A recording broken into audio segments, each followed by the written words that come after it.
one. Good afternoon. I'm Ted Levine, and as president of the SEC Historical Society, I would like to welcome you to our third Oral Histories Roundtable. It's going to be a roundtable on enforcement. I'd like to thank the SEC for their continued assistance in helping the Society to preserve the history of the Commission and the securities industry. For the first time, the Society is broadcasting the roundtable live on our website, so I want to welcome all Society members and friends who are listening at this time. I invite all of you to visit the Virtual Museum of the SEC Historical Society on our website, which is www.sechistorical.org, to see past roundtables, listen to oral histories, read original historical records and papers, and see some great old photos, all relating to the history of the Commission.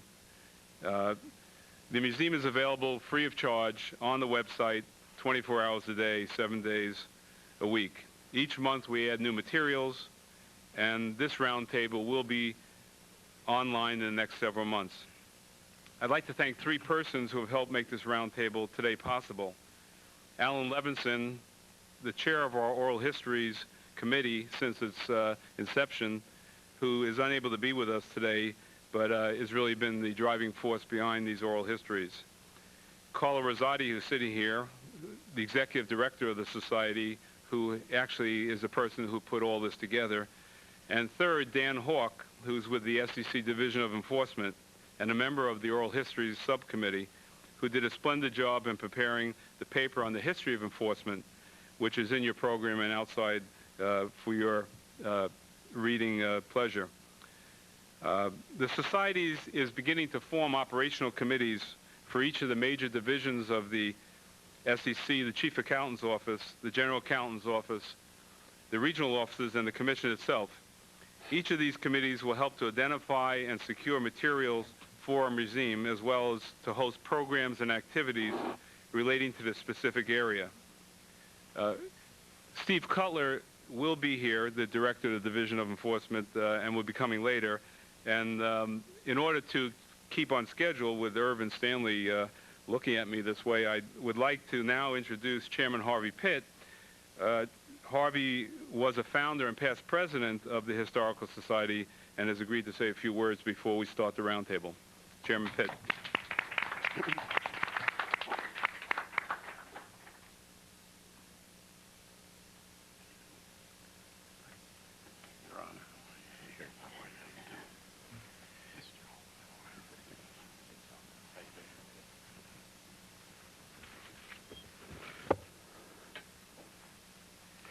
You know, I know everything's all right when Carla's here.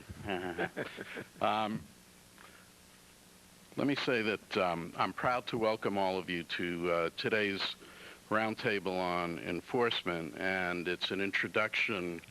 It's an honor to introduce two people who need no introduction, Irv Pollack and Stanley Sporkin. Before I do, I had a meeting yesterday with some of the folks in our Pacific regional office.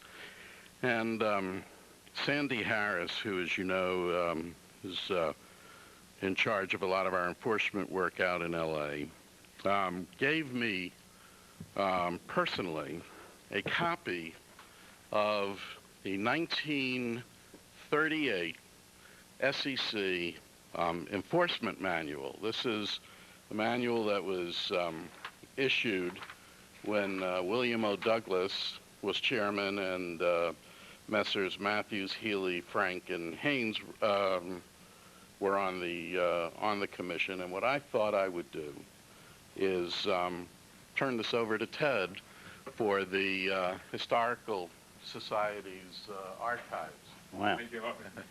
It's really fascinating. It's a great piece of work.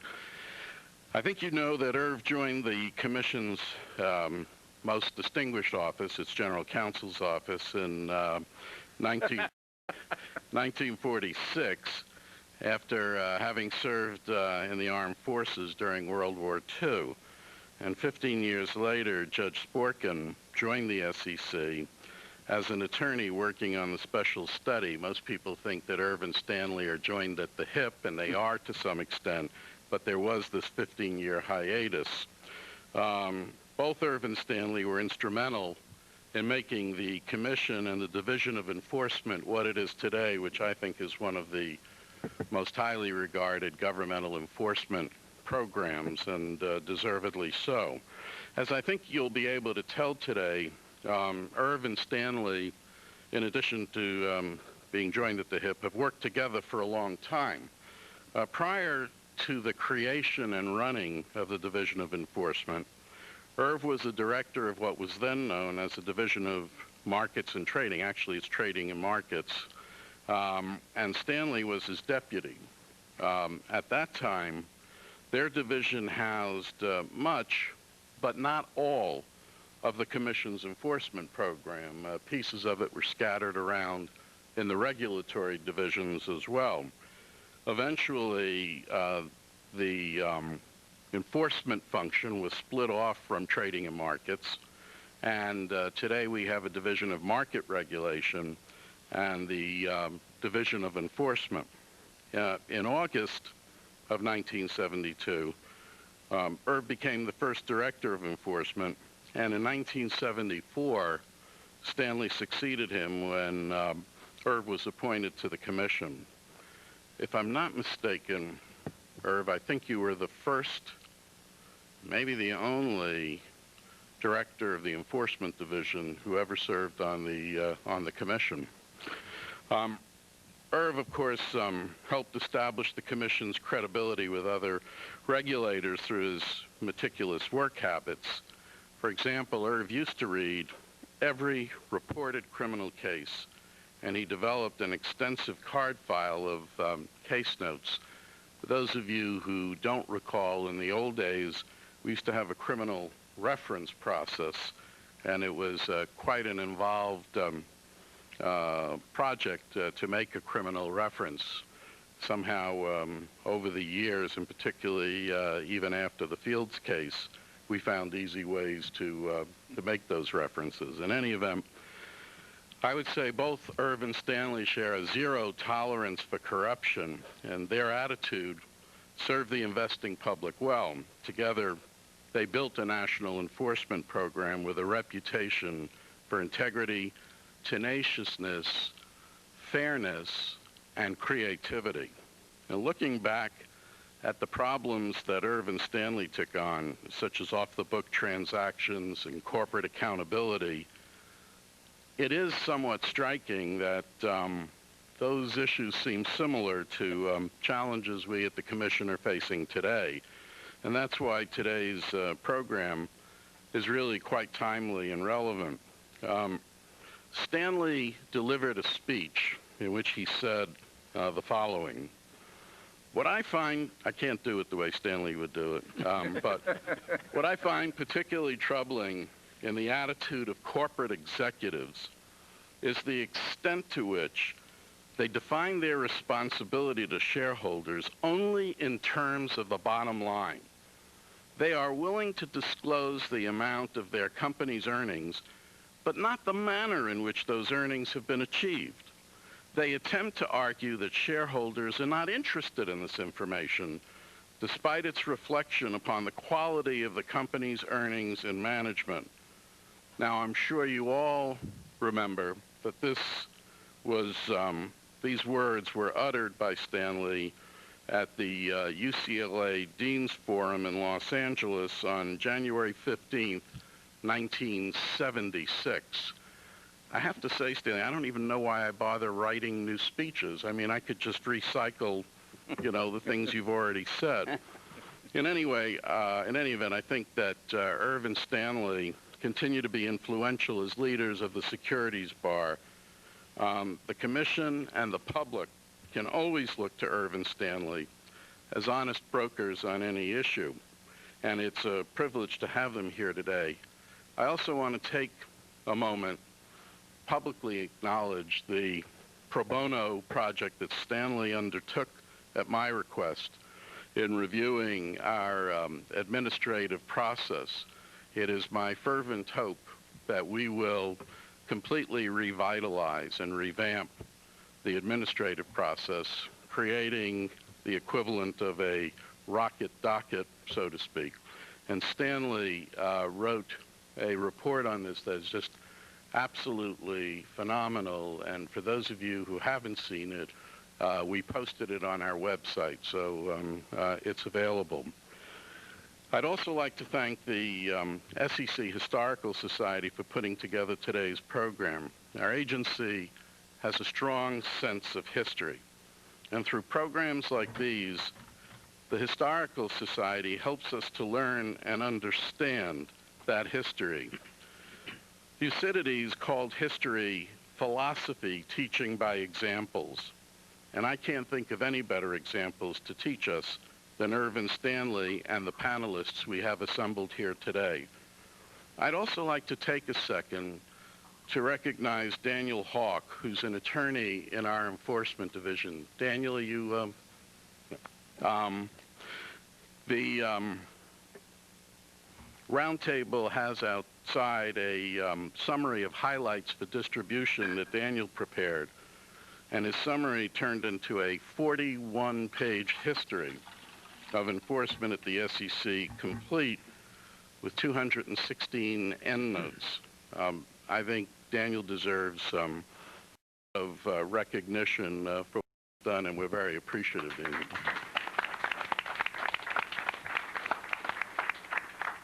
One of the reasons why I think it's so important to take a moment now to recognize what Dan has done is that today's staff are tomorrow's panelists, and people like Dan continue the tradition that Irving Stanley helped establish in the Division of Enforcement, vigorous protection of investors, and then spreading the message. And so now I'd like to turn the program over to Irving Stanley. Thank you, Harvey, for your very gracious remarks on behalf of the panel and Stan and myself. I would like to start off by just mentioning one program in the early days that was principally a regulatory program, but also had enforcement aspects to it, and that was the Public Utility Holding Company Act of 1935.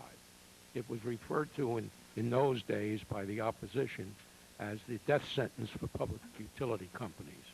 It turned out, after the innovative and imaginative enforcement by the then SEC staff, to be the savior for the public utility industry, and in a few years, using voluntary cooperation from the companies, it restored these completely devastated companies into the blue chips that we knew for many years. And with that brief introduction, I'll let Stanley have the first question. All right, folks, let's throw up an easy one. Division of Enforcement. You people all had your own little enforcement programs. Good or bad idea to consolidate enforcement into one division? What do you think, Richard? I think history has proven that it was a good idea. What did you think at the time? I wasn't quite sure at the time. You know, the expertise that the Division of Investment Management had in their enforcement program, that we had in our enforcement program, in Division of yours was corporation finance. Right. It had something to be said for it, but if you stop and think, each of us had only limited authority. The Division of Enforcement has authority to refer things criminally, to go into court and prosecute any kind of civil case that the Commission is authorized to prosecute, and we didn't have that broad authority. And there's something to be said for centralizing the enforcement in one division. You get a more consistency that way. You also get a Stan Sporkin and a Pollack heading it up, which is also had been helpful. Well, Ted, what do you think? You were investment manager. What happened is, prior to the Division of Enforcement, which was created in '72, each of the divisions had their own enforcement. First part of our panel is going to consider those people that had enforcement programs outside the Division of Enforcement. Of course, Ted, you later came in, so you can now give your view, both having your own enforcement program in the Division of Investment Management and then coming to the Division of Enforcement. I think it worked out extremely well. I'm not sure it was designed to work out the way it worked out, but as it turned out, it it consolidated the enforcement activities and gave, at least on the investment management off reg side, which was a much more substantive law, broader spectrum of substantive law driven enforcement program than the trading and markets, at least in my view, sort of melded it into the division of enforcement, and I think it enhanced the division of enforcement as well as enhanced the investment company and investment advisor enforcement program. Tom, let me ask you this question. You served in the Division of Trading and Markets at the time. You were not here, I remember, that when the division was formed.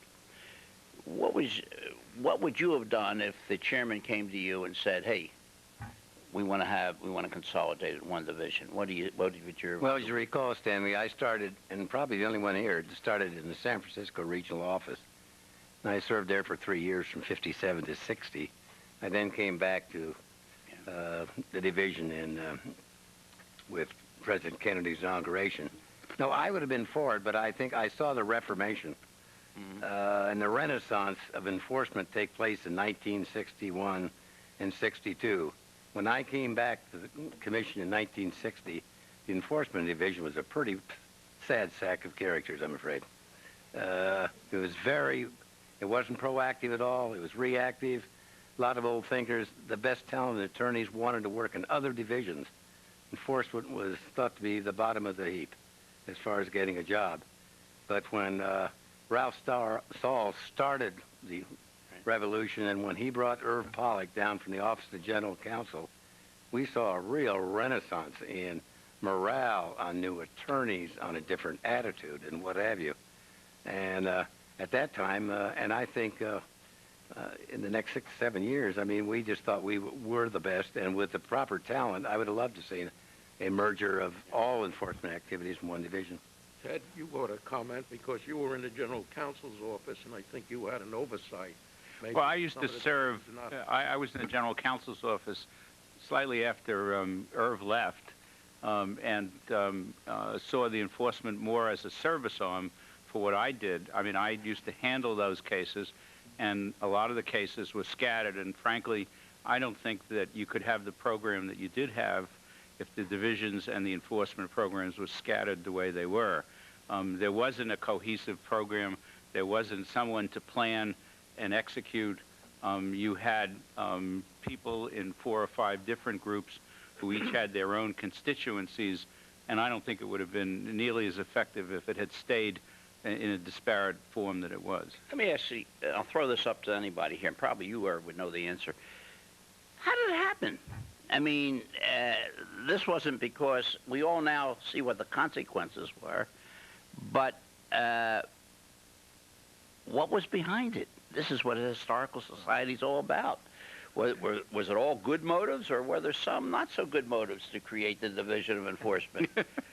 Some people are thinking that you might have been a little too tough there, Irv, and they were trying to send you to Coeur d'Alene, Idaho or something if they had an office up there. No, I don't think it was because I was too tough in the enforcement area. I think it was more in the regulatory area. Yeah. I think there was a feeling that perhaps the enforcement division was too overpowering in determining the regulatory policies. Irv, I always thought that you were transferred out of trading and markets because there was an antitrust concern, and that the best way to get you out of the marketplace was to move you over to enforcement so you wouldn't be jockeying with the antitrust division about the stock exchange.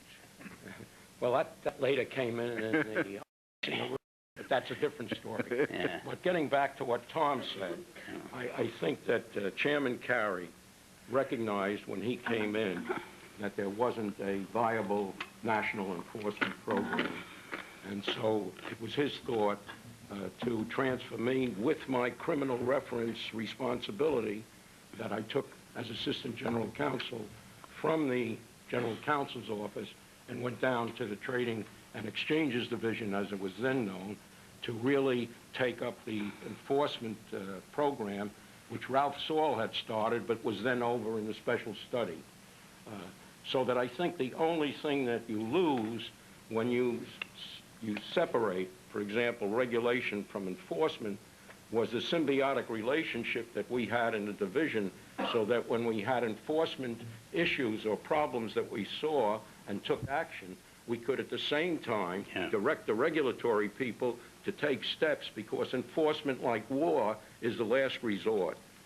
Your regulatory program and your disclosure programs are really the basic foundation of your statutes, and Stan and I tried to use the enforcement program not only to take care of the egregious violators and put them in jail, but also to use the civil and administrative remedies to create in the marketplace a feeling that it was to your benefit in the long interest of the success of your institutions to obey and respect the laws, because they would help you do a quality business that would satisfy your customers, the investors, for whom all these statutes were enacted. And Stan, you can probably add something on your access theory in terms of that program, and then Dave, you can come in. Well, Dave wants to. David, let me ask you this question, then you can add what you want to add. A special study was a fantastic effort. Did the special study at all address the subject of enforcement? And if not, why not? Not directly.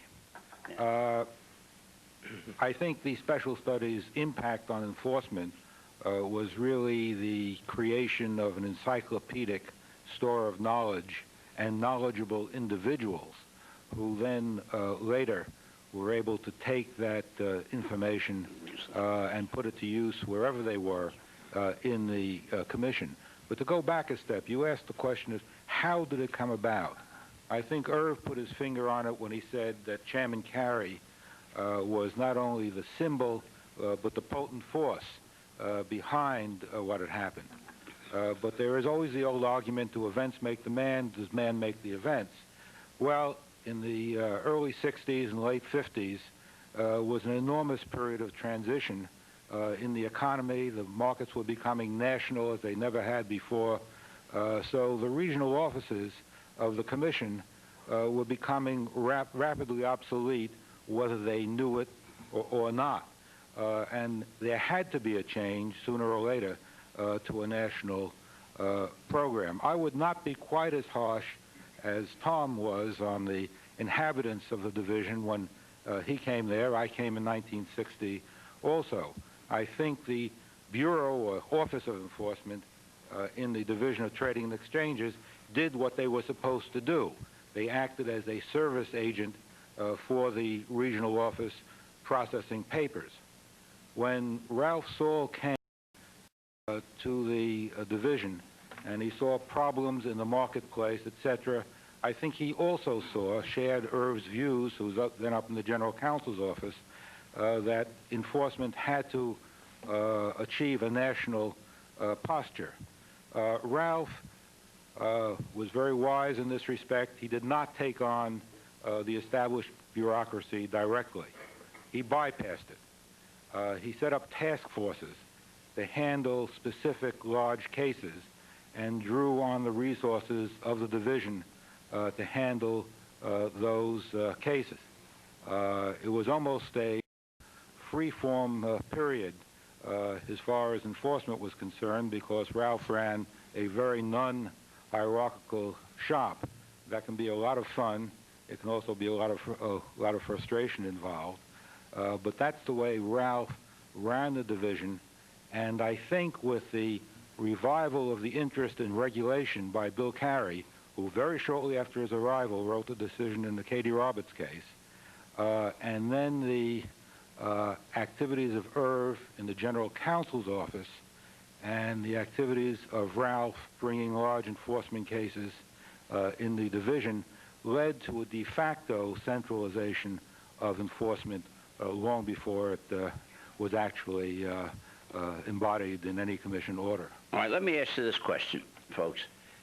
In your divisions where you operate, how was enforcement policy created? Did it come from the staff, or did it come from the commission? Many agencies that we see in operating in this town, that the staff waits until the commission tells them what to do. Was that the case, for example, with Corp Fin? Did Did you and Alan generate the program, or did you wait till the commission told you what to do? No, we didn't wait for the commission to tell us what to do. I remember one time Manny Cohen telling Alan Levinson that he didn't want any bad cases, but other than that, we really didn't have direction from the commission. I'll give you an example. For many years, the only thing that Corporation Finance could do would be to bring a stop order proceeding, which is to stop the registration statement from being effective. Didn't really have to have real-time enforcement because once you started the proceeding, the offering couldn't go forward. But we weren't touching 34 Act reports. And then Frank Wheat came out with his study and emphasized the importance of 34 Act reports. We found a provision in the statute that allowed the commission to institute 15C4 to institute administrative proceedings against 34 Act reports. We convinced the commission that we could also go to court and sue to remedy delinquent filers. And so we concentrated on the 34 Act, whereas in the past it had been only in the 33 Act statement. That came from the staff, not from the commission. And that was something that came about through your discussions with Alan and the right people on the staff. Tom, what about you? Would you sit around wait, or did Irv tell you what to do? Well, I think it's a little bit of both. I think Chairman Carey did have an image that the division's function had to change. For one thing, the regional offices were so undermanned, they couldn't undertake large investigations that really used a lot of manpower, were multi-regional in aspects. And for the first time, the headquarters office itself organized a special investigative unit.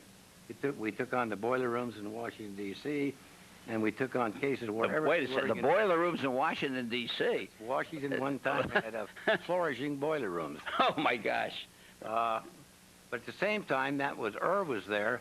We had once we were given the authority and the reins and the encouragement, I think it came a bit of both, of things we thought should be done, we should be proactive, and what have you. So I think it was a combination of both the staff itself and the commission. There was just a new atmosphere created, all to the good, I must say. Ted, was it you or Sal or who would, As far as I could see, from when I got there in 1967, it all came from the staff. Yeah. First of all, the investment companies and investment advisors were nowhere near the force in the industry that they are today. And to the extent that issues develop, and this is one of the, I think, usefulness of putting all enforcement in one area, the extent that issues develop, there tend to be overlaps and sometimes different perspectives. For example, big issues of the day they're still around today. Whether or not people have conflicts and are properly using brokerage in transactions or to reward other aspects of industry activity. We had such fundamental issues as how you value unmarketable securities. Until the late 60s, there were no real guidelines around for how a mutual fund or any other organization might value restricted securities, and you had scandals coming about. Somebody would buy a small company stock in a private placement for a couple of bucks. The fact of the acquisition would turn that into a $2 stock into a $20 stock, and all of a sudden you have a hero on Wall Street. Those types of conflicts, brokerage, valuation, come up in different forms today. But what happened, those issues all came from the staff. There wasn't any direction that I saw coming from the committee. Ted, you probably are the person that's most responsible for this get tough with the professionals at the, well, I guess Irving, you. But was that something that was the creation of the staff, or was that something that the commission called you up one day and said, go after those SOBs in the accounting profession and the legal profession? I think, Stanley, with very few exceptions, the initiative throughout the agency was at the staff level. There were very few situations where the commission initiated anything. I think that the initiative with respect to the professionals came from the staff, and I think I only played a small part in that because there was a high level of frustration at the staff, both in seeing the accounting profession fall down on its job, and the legal profession essentially aiding fraudulent schemes of one sort or another, and feeling... Wait, what was this? This is just yesterday, right? No, this was 30 or 40 years ago. Are you kidding me? That was 30 or 40? Then what are we talking about today? I remember, Stanley, the frustration of some of us trying to work with a fellow who was just a lovable character named Andy Barr, who was the chief accountant, and trying to convince Andy to let us bring our first case against a major accounting firm. And then after that, there were a series of cases, and he was succeeded by Sandy Burton. And Sandy Burton helped us bring, I want to say, 12 to 15 major cases against accounting firms. And I remember when Corp Fin brought me the National Student Marketing case, and we had to decide whether to go after the lawyers or not. And Alan, who's not here, but played a major role in that, and Dick, we debated whether or not we could do that. And the big question was, could we get it past the commission? At that time, Bill Casey was the chairman, and he was surrounded by a number of people who had just come from large Wall Street firms, and we frankly didn't think we could get it past the commission. To our surprise, there was no dissent from the commission, and it sailed through. But you know, you mentioned Andy Barr and the accountants. There's an interesting result of that opposition by the chief accountant resulted in the indictment of the first accounting personnel at the SEC in Continental Vending. The U.S. attorney who was presented with the chief accountant's views as to the responsibilities of accountants was shocked and said, if that's what the accountant's position is, maybe we have to indict them. And they did, and 2 of them were subsequently convicted. So the criminal reference program served a great function in centralizing all of the commission's activities, because that was the one service that was concentrated initially in the general counsel's office, and then in my role in the trading and markets division.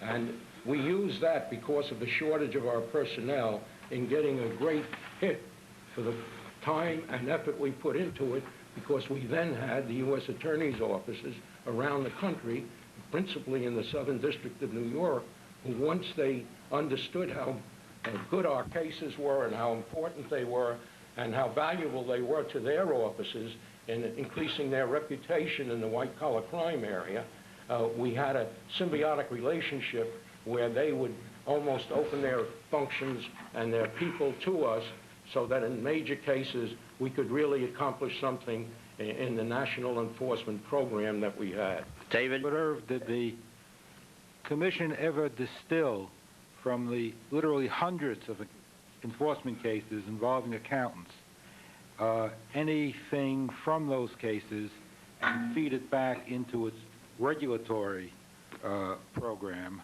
Or did those cases really, from the commission's and the public's point of view, all turn on what you might call a bad guy theory of history, that there was one bad guy and that was really the problem in the picture, not weakness on the auditing side?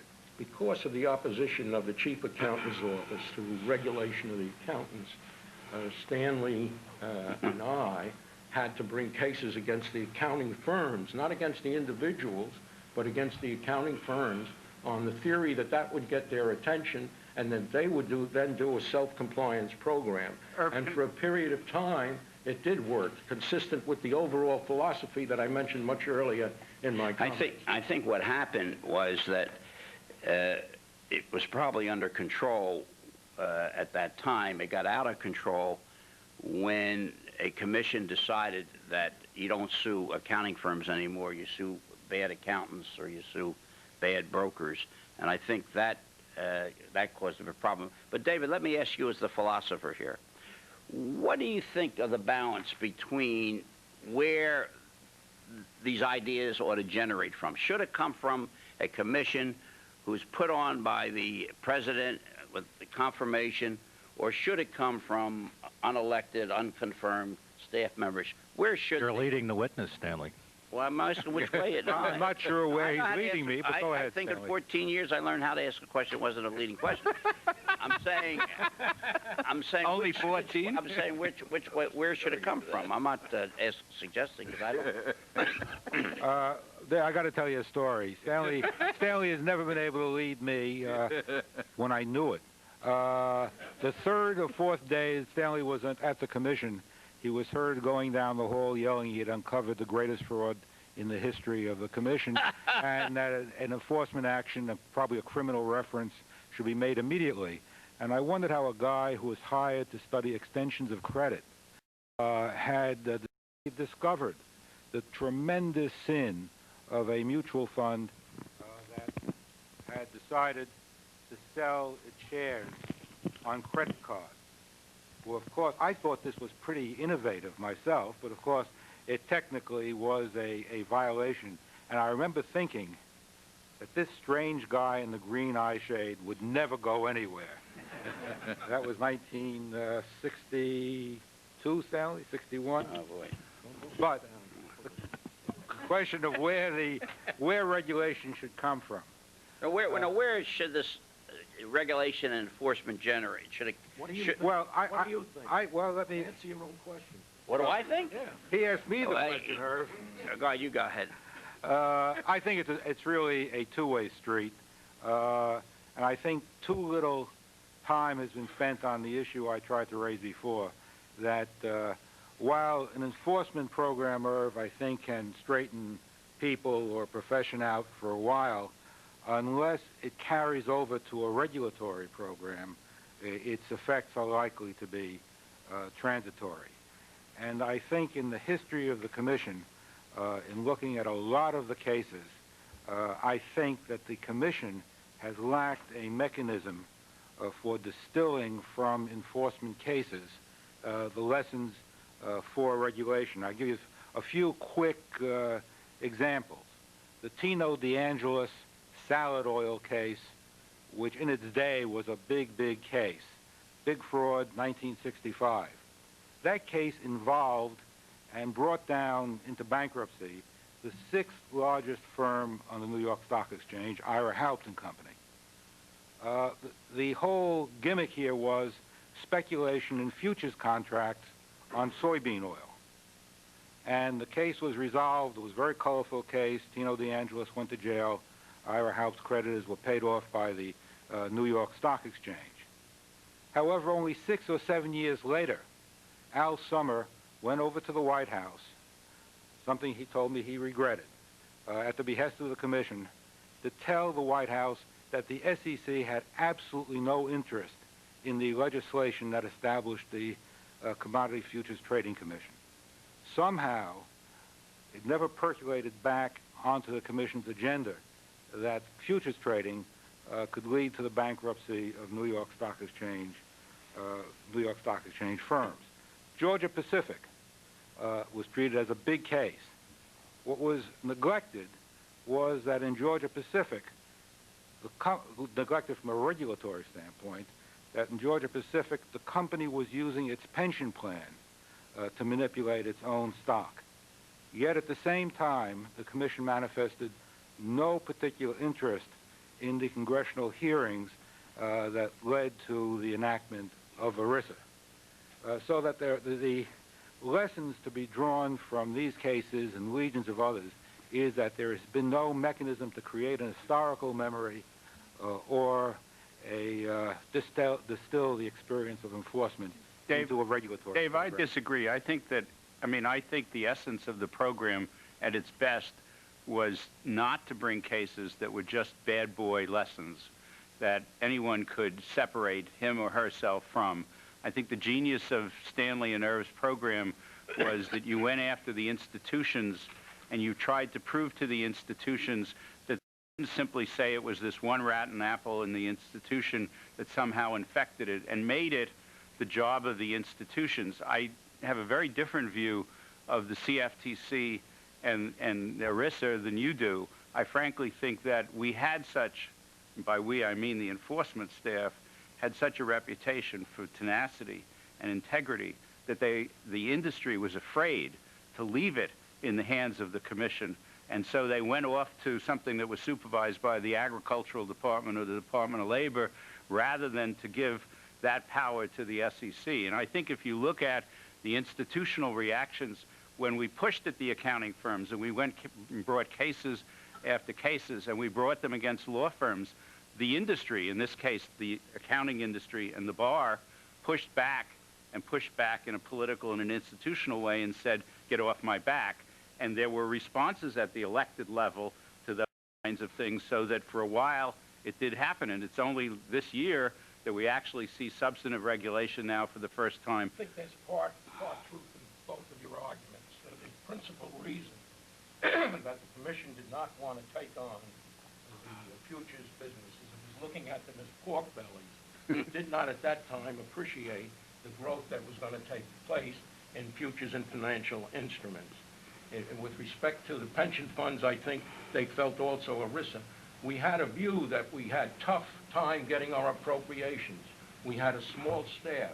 We felt that if we got into these other areas, we would not get the money that we needed or the personnel that we needed to do the effective job. So you're right, David, that they missed the big ones. But take McKesson-Robbins, which showed what the auditing profession missed completely, physical taking of inventories. Taking LaFrance investigation back in the early days, they had no power in the statute to take on frauds in the purchase of securities. So Milton Freeman came up with the revision of 10B to put in purchase and sale. It was those things, but I think if you asked me, my own understanding was there was a basic reluctance to extend the legislative scope of our activities into areas that we thought did not directly affect the securities industry. We weren't that smart to be prescient about how futures were going to grow or how people were going to use pension funds for piggy banks or to destroy the values. I would think that that was a principal reason for the actions of the Commission. Irv, well, obviously, it's our whole purpose was always to have a regulatory response, and we did it with 15C211. We did it with takeover. We'll get into all those, but it was never really to leave it in a few cases. But my recollection, and you fellows tell me if I'm correct, there was always a fear on the Commission about taking enforcement action. They seemed to cringe whenever I would come there with a new case, afraid what that would do to the industry, to the markets, and whatnot. And therefore, I think that was one of the reasons that you didn't have a lot of the enforcement activity generated by the Commission. Now, that's different than I think corporation finance, because, as you recall, Richard, the word around the Commission was the division. There was no other thing but the division, and you knew what the division meant. It didn't mean the division of enforcement. It meant the division of corporation finance. There was no division of enforcement, Stanley, so it couldn't have been. Well, I mean, but there were other divisions, but it was the division, was a division of corporation finance, and that's what it seemed to me is where the Commission put its emphasis and resources. Am I right or wrong on that? Well, I think you're right, Stanley, for variety of reasons. The mutual fund industry at that time was burgeoning, but it hadn't anywhere near reached the level it is at today. You had Barney and Manny, who were division directors. We had ex-division directors on the Commission, but also that was the gateway to financing companies, and you put a lot of emphasis on that. It was the first statute. It was the first statute, the 33 Act, which is a disclosure statute. So our enforcement program as such was to enforce the principal regulatory statute that we have. Well, it's not really a regulatory statute, it's a disclosure statute, but it was to put teeth into the disclosure. But we didn't need injunctive authority, for example, because if you start a stop order proceeding, the offering can't go forward, but you're not accomplishing anything unless you bring a case and establish some kind of standard through that case. you know, it's also the separation of enforcement, for example, from regulatory, had that impact, because we could, in the one division, immediately after an enforcement case, get the regulatory people to take on a new rule or a new approach to some form. So I think that is also what caused what you think were a deficiency. Yeah, and now you had... Well, also, Stanley, just to say, it's clear that in the 50s, the Commission, for general philosophical reasons, had abandoned regulation as an avenue for the markets and in other areas, so that you had a turning away. You never regulated the exchanges or the markets in the 50s. Second, as Dick implies, in the 50s, certainly there was a revival of commerce and industry after the war, so all the action was on financing new companies. And then you had the two towering figures of Manny and Barney, even before they were on the Commission, who drew the Commission's resources into this area. The Commission personally reviewed every registration statement. Yeah. So I didn't have time to do anything else. But it was then Irv and to a degree Ralph Saul, two towering figures in their own, who, if you want to personalize this thing, started to draw the Commission back into other areas. But again, as I say, it's the old thing, times make the man, or man makes the times. All right, let me ask you fellas, Ted, let's see if we can, Tom. Ted, what was the most important accomplishment that the your division had during your time, the enforcement accomplishment? I think it sort of fits into what you were just talking about, because just to spend a minute on the subject you just finished. Originally, I think the reorganization of the Commission in the 70s that I was, there for, which was when the current enforcement division was formed, my perspective was that a lot of what was driving that was to get enforcement out of policy making, to let policy making be done by regulators. It had some political overtones to it, but just put enforcement in the enforcement area and take it out of those issues. But what I observed is that the enforcement cases started leading the regulation. I mentioned previously valuation of securities. The first dealing that I recall with the Commission paying any attention to valuation of securities were enforcement cases. From those enforcement cases came a series of releases from the Commission that created a milieu in which investment companies, and from the investment companies, others who would be faced with valuation problems, would have a guideline to operate. Similarly, enforcement cases led the way into brokerage abuses. Ultimately, that turned into abandonment of the minimum rate structure at the New York Stock Exchange. NASD rules is trying to separate distribution of mutual funds from use of brokerage commissions to pay for that. Now, there's been a pushback and an ebb and flow in it, but as what I saw, and what I saw get more effective with the creation of the Division of Enforcement, is focus on problems through enforcement cases and a regulatory pushback. And I think you see that today, where there's been all of the accounting and financial reporting scandal. But if there's going to be any kind of effectiveness that comes out of it, it's not going to be the cases themselves, but it's going to be the atmosphere and the procedures and the attention to integrity in the reporting system. And there are some regulatory issues coming out right now that are pushing for that say, let's set up an apparatus where all the way down the line and up to the top, companies are accountable for how they put financial and other information into their reports and make it available to the public, and how timely they do it.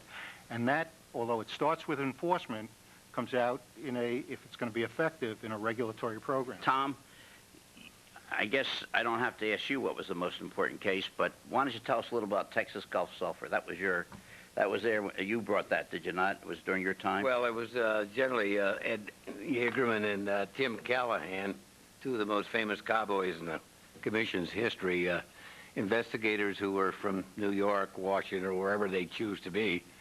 But there was some tips. For the first time in Washington at that time, we'd organized a market surveillance unit that watched unusual aberrations in the marketplace from day to day. And a gentleman named Peter Freed started to notice in Texas Gulf Sulfur a number of aberrations in trading, of unusual purchasing in that. So we, after investigation, obviously this company had made a sizable discovery of ore. I believe it was in Labrador, as I recall. Canada. In Canada. And the insiders, knowing that when that discovery was announced would have a profound effect on the market value of the stock, went out and bought a lot of stock. Well, that case really also started because the young woman who was watching the Dow Jones tape noticed... Ingrid Nelson. Yeah. Well, she worked with Peter Freed, yeah. Yeah, she noticed that on one day there was an announcement of the greatest mining discovery in Canada in history. 10 days later, there was a disclaimer. And the reason the company did that, it was trying to go out there and buy the surrounding land. And so you're right, he sent Yeagerman up to Canada, and in 2 weeks' time, he had made probably one of the most outstanding insider trading cases in the history of the Commission. And then, of course, once we brought that case, it also turned over into the regulatory side. That's when we asked for disgorgement for one of the first times. Well, Irving, if you recall, when we went to the Commission, we were opposed by the Office of the General Counsel in Texas Gulf Sulfur because these were not face-to-face transactions between these members of management and members of the vested public. They were done on exchanges. And we had, whether the Commission itself had authority to bring this kind of case, and if you could believe it, these issues were argued for 2 to 3 days before. In other words, Chairman Carey had put that to rest in the Katie Roberts case. No. Yeah, No. Well, but Katie Roberts came up again. The argument at the table, or Tom and I were chatting about this, it was the decisive meeting was a 4-hour commission meeting with about a dozen staff members taking a dozen different points of view, maybe 13 or 14 different points of view, ranging all the way from do nothing to release. I think Katie Roberts more pressed on the existence or non-existence of a prior fiduciary relationship. The street had been trying to distinguish Katie Roberts on the grounds that involved a broker, a regulated person. And therefore, the argument was that people have fair warning that this might apply. Face transactions, as Dan. But Irv, part of the irony of Texas Gulf Sulfur was after the case was brought, it was actually tried by the General Counsel's office rather than what used to be the enforcement staff. And ultimately, I think a lot of the effectiveness of the program was lost because the messages didn't get back the way Ted Altman's describing them to the regulators. And it ultimately dissipated what I thought otherwise could have been a significant accomplishment. What dissipated? The notion that there could be lessons learned by the same staff that could carry it back to the mutual fund industry on valuation or otherwise, because the kids got caught up in the actual trial of the case and got lost if they were still around to come back and... Well, there's no more landmark case in the insider trading program than Texas Gulf Sulfur. I mean, that still is the keystone case, and I think really the point was, and this happened in a number of cases, Irv, if you recall, that you had more difficulty getting the case through the commission than you do getting it through the courts. Well, but eventually, my recollection is that the commission was the one that rejected a compromise in that case and said, go to court to sue him. Right. And it may have been Commissioner Owens, if I remember the name correctly, who was the strongest up there. He wanted to put him in jail. Yes, Manny Cohen was home recovering from his heart attack. Yeah. Hugh Owens was in the chair, and those of you who remember Hugh, he wasn't a man of many words, and he listened to these arguments go on for hours about what to do. And I could notice he was getting red in the face, and finally he burst out saying, I think this should be a criminal case. And that sort of decided the issue. The big problem we had, incidentally, was because this was a novel promotion of law as well as regulation, is that we had to go around the country debating with people as to the value of insider trading cases. The economists said we were crazy. There's an efficient market out there, and you want these people to do that, so there'll be something in the market that indicates there's information that hasn't been given to the market. And I thought that economic analysis had been put to rest. And about 2 months ago, I read another economist who wrote the same thing. So that one of the things that why enforcement is so important in policy is, for what Stanley said, the commission may be reluctant to go out there and attack what looks to be established principles in the establishment that are holier than God. And so unless you get some enforcement activity that shows that there's some skullduggery, there's some corruption there, there's some abuse there, it sometimes is very difficult to push policy issues. I think your Sarbanes legislation is probably the most dramatic example I can give. If it hadn't been for your Enron and your WorldCom and your Sonde cases, there would never have been that legislation. Indeed, it started off with just the auditing legislation, but once you began to get the other scandals in, there was no opposition anymore because the lobbyists were destroyed in Congress. The administration could not defend the existing structure, even with all the best economists in the world. There was something wrong with the regulatory program that had to be addressed, and so you get the pendulum swinging all the other way. And it shows you the importance of two things: what disclosures will do in creating the necessary environment to get your programs effective. Irv, do you remember that one of the things I remember about a lot of the commission discussion was the notion that these respectable accounting firms, these respectable law firms, these respectable brokerage firms wouldn't be a party to this fraudulent scheme? And how could we even possibly suggest that these institutions would be parties to this type of activity? Fortunately, that argument has disappeared a bit, but in the current climate.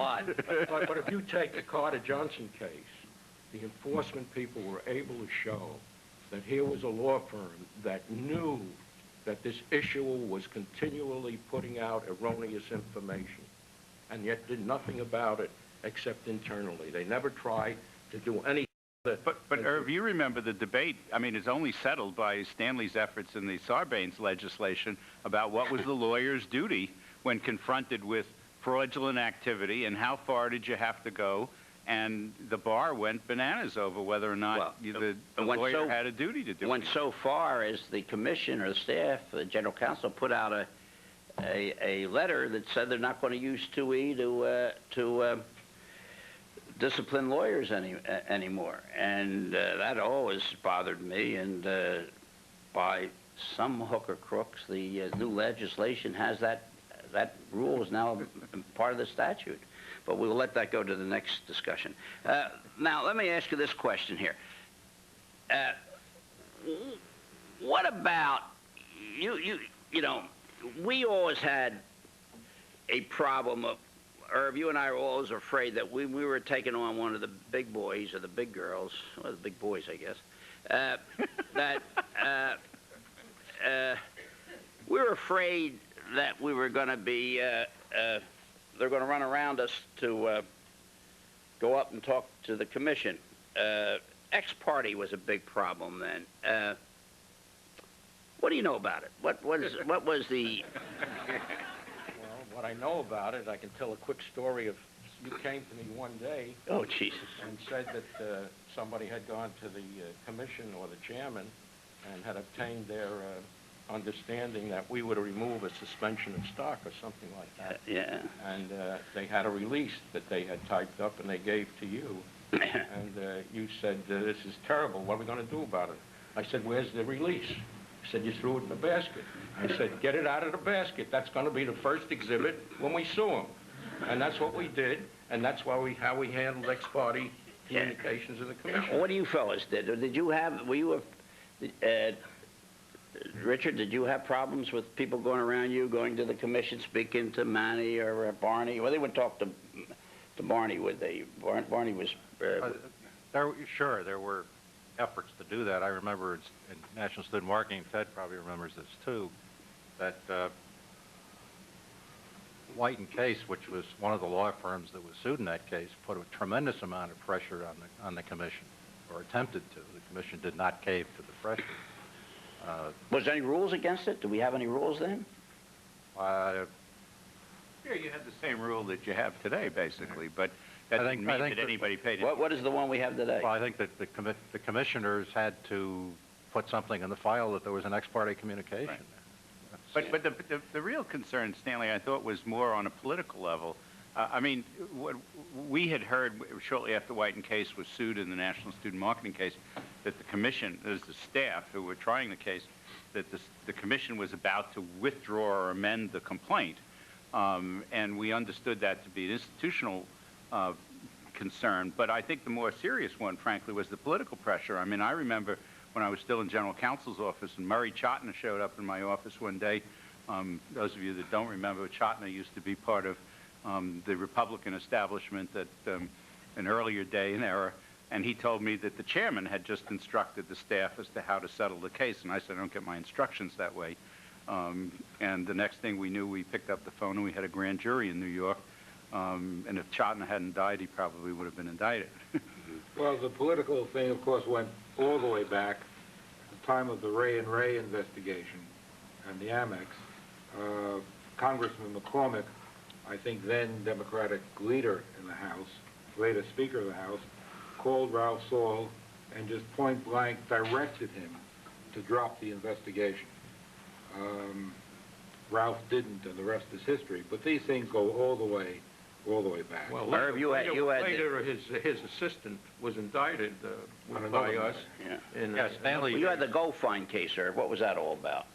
Well, that was with Sherman Adams in the White House, and the White House attempt to interfere in a case against Goldfine, which we had in failure to file their reports for numerous years. And the then general counsel, I think, or he was associate. Was it Meeker? Meeker. Yeah. Had been called to the White House and had some meeting over there they never told us about. But the same result occurred in Mr. Goldfine's indictment. I think all of this illustrates that the staff had an impeccable reputation, that it would be a mistake for anybody to try to use either political or congressional plaza because it would merely get them into worse trouble. Indeed, I remember a former U.S. attorney in New York asked the Corporation Finance Division for a one-week delay in some stop water cases, I recall, and the question was, should we give it to him because he went through some congressmen rather than asking for it directly. And so the way we resolved that is they were entitled to the one-week extension. It didn't mean anything, but I called them up and said, next time you do this, you're not only not going to get an extension, you're going to be subject to an investigation. And he said, gee, Herb, I'm sorry, somebody told me that was what I should do. I should have been smart enough not to do it. Yeah. And I found in the time of my career that congressmen or their staff, if they would call up and you would just say, you should tell your congressman that this is something that he ought not to be interested in, that would end it. And when it didn't, then it would normally lead to something worse. And so the result was, for example, the Speaker's assistant gets indicted for attempting to influence some matter. I think that's a core. If you're going to run an enforcement program of any respectability, the people out there, whether it's the politicians or whether it's the lobbyists or whether it's the law firms or the accountants, have to know that influence will not affect how cases are handled. And I think we made a major effort to do that. Indeed, when there was any corruption on the part of staff people, that became a priority for us, and they wound up being indicted and convicted, unfortunately, in the very limited number of cases which we had. You know, let me ask you this. We're talking about staff, commission, but they're human beings here. Ted, in your division, you had a number of interesting people. Let's describe who these people were and what they did. You had Sid Meddleson. Crooks that work in your division. You had Sid Meddleson and a number of others. What were they What were they like, these characters? Well, when I came there, Sid Meddleson was what was then called the Chief Enforcement Attorney for the Division of Corporate Regulation. He was responsible for all investment company, investment advisor regulation. I'm not sure people in trading and markets would agree that he was responsible for investment advisor enforcement, but there was a little turf battle that went on there. He, Sal Friedman you had? Saul was the head of the division. He would hold meetings, and the division would function. I wasn't high enough at the time to really understand what Saul was doing. Yeah. I'm not sure even the guys who were real high understood what Saul was doing. Yeah. But the division ran, and I think it. Well, from what I could see, it was effective. Tom, in your area, we had wonderful, wonderful people. We had Art Matthews and Chick Marcoux and. No, we had a great staff. You had Eddie Yeagerman. Go ahead, tell us about it. I was going to talk about ex-party communications. Oh, go right ahead. Because you were the worst one I experienced at the commission. Irv and I was associate director and Irv was director. We were going to name an assistant director. You very much wanted that job, and I made it clear you were certainly the favorite son, but I said I shouldn't talk to you because I'm not talking to the other people being considered. Yeah. And Stanley said, okay. The next morning, about 9 o'clock, he opened the door and he said, by the way, Judy had a baby last night, and we named it Thomas Sporkin. He would have done anything. Oh, my gosh. Oh, my gosh. True. Oh, jeez. All right. Well, Stanley... All right. Well, that's not ex-party. That's bribery. What do you mean? Jesus. Stanley, Tom referred to Eddie before as, I remember you were cowboys. Yeah. In some notes I made, referred to him and Tim Callahan as knights errant of enforcement. They roamed the country, righting wrongs wherever they would see it. Others called them loose cannons, so it depended upon your point of view. The interesting thing is that Tim told me that his background, I'm not sure where Eddie came from, but Tim had come over to the commission at the end of Prohibition, and that he said that a lot of the early enforcement people, investigators at the commission, came from the agencies of government that chased rum runners around. And that does remind me of some of the attitudes of some of the early regional administrators who would raid the offices of broker-dealers and give them 24 hours to get out of town, which meant they were simply going to go to some other region. But that was typical of the time. Let me ask you, and Eddie Yeagerman couldn't exist in today's environment, right? There's no such thing as that. Eddie Yeagerman, what I used to love, what Irv did to me one day, he calls me and he says, Stan, he says, from now on, you're going to supervise Eddie Yeagerman. And I said, well, Irv, what happened when you were supervising Eddie Yeagerman? Well, he didn't answer that. But in any event... Stanley used to do that to me when I went down to the division. I won't put names on the table, but there were a number of people who used to say I should have supervised, and I couldn't supervise. Yeah. No, but Eddie, they told me this. Can you imagine supervising Eddie Yeagerman, Mel? Could you imagine? Nobody could supervise. Eddie Yeagerman, the story you tell, Irv, is that one day he had a call from the immigration people. They're holding somebody in custody who claims his name's Eddie Yeagerman and he works for the SEC. He had gone down to Brazil to bring back some of these expatriates who had was it Eddie Gilbert and Burrell and Lowe Burrell, and he was going to go and bring them back himself. But this fellow was so bigger than life that you would absolutely not believe him. Get a call one day from him, and I said, hey, what's up? And he had the biggest broker here in town. He says, Stan, he says, I got a Section 5 case against, I forget who the biggest broker was in town, but it was awful. It was, I don't think it's any longer in existence, but in any event, Sharon K. Ritchie was its compliance officer, used to be with the commission. In any event, he says, I got the Section 5. I said, you Section 5 against that firm? That's impossible. They're a good firm. No. He says, no, I got it. He says, go to the commission now and get authority and bring the case. I said, Ed, talk about Harvey Pitt wants real-time enforcement. This was real-time enforcement. I said, Ed, tell me, what do you have? He says, well, I got a confession. I said, what do you mean you got a confession? And he puts on Sharon K. Ritchie, who confesses that they violated Section 5. Not only did they violate, but they were going to, they consented to an injunction on the phone. And I didn't know what the hell to do with it. I mean, I never had anything like this. And of course, I wrote it down, took it to the commission. We filed the case, and he made it that way. This is the way this guy operated. He was absolutely... The other thing he did, which I thought was marvelous, is I was in an interrogation with him, and he starts out with this witness, and he says to him, I think you remember this, Irv.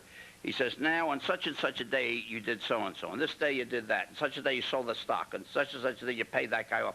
And the witness turns to his lawyer. He says, they've tapped my lines.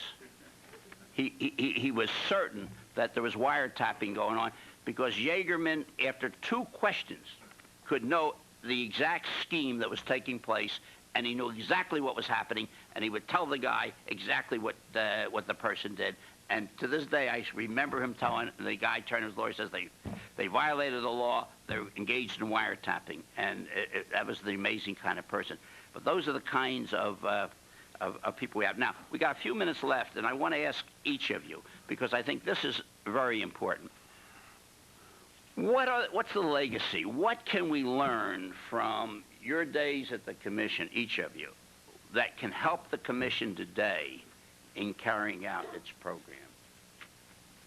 Ted, you want to start, and we'll get Tom, and then we'll... I think overall, if you can create an atmosphere of integrity, and you could run it through each of your specific enforcement and regulatory programs, it overrides the specific programs. The atmosphere is much more important than the mechanics. Tom, what do you think? I agree with what Ted had said.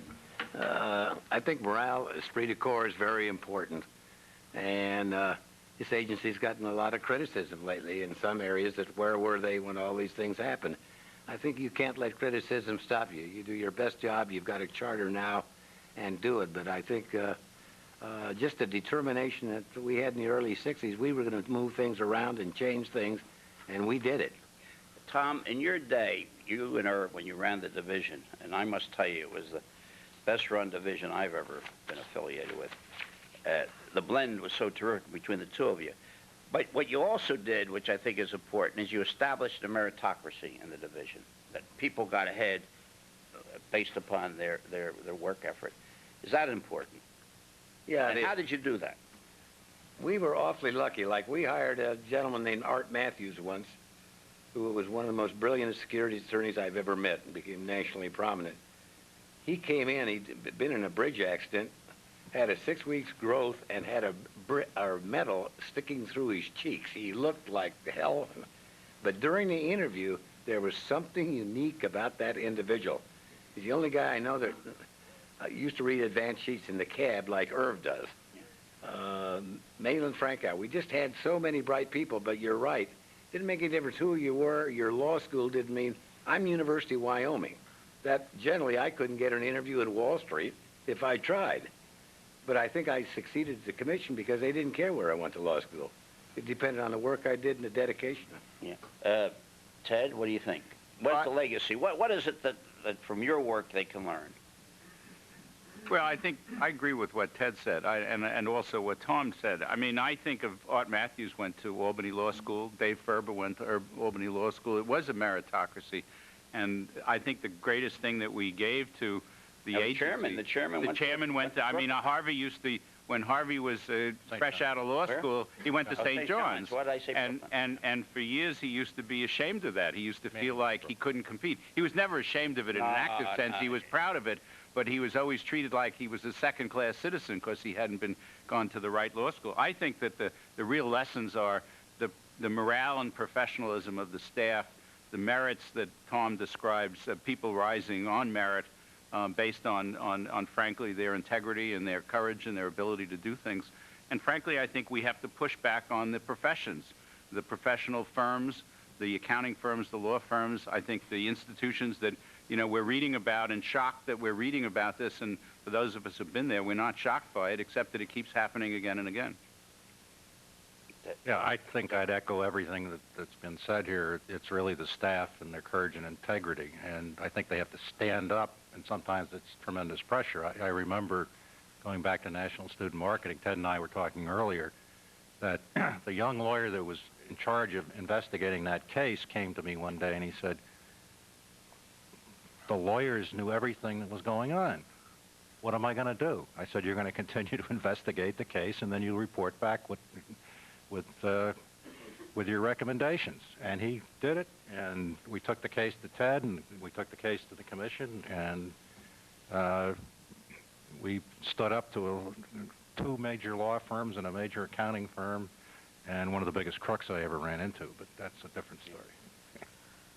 David? I would agree with everything that's said, but come back to slightly earlier theme that I tried to develop, and that is the commission must properly integrate all of the information at its disposal, and particularly through enforcement, into its regulatory programs. There were two brief shining moments when this tried to happen, or the attempt was made.